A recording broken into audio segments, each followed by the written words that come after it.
Hey there, all you Korean learners! Welcome back to How to Say It in Korean. As always, I'm Jongha. Today we will learn how to say I'm hungry in Korean. As with most Korean phrases, there are a few different ways to say this. So I will help you learn one of the easiest ways, which is 배고파요.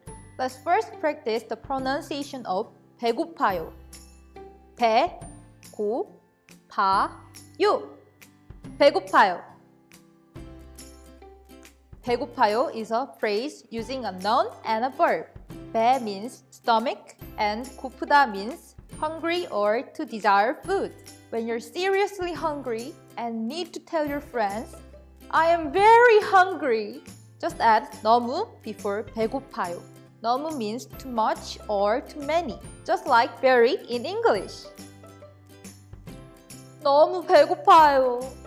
I'm very hungry. Now that you know how to say I'm hungry in Korean, use it when you want some delicious 갈비, 김밥, or 삼겹살. If you're interested in learning more Korean using a fun and easy method, visit us at 90daykorean.com to get more great Korean lessons. Thanks for watching. 너무 배고파요.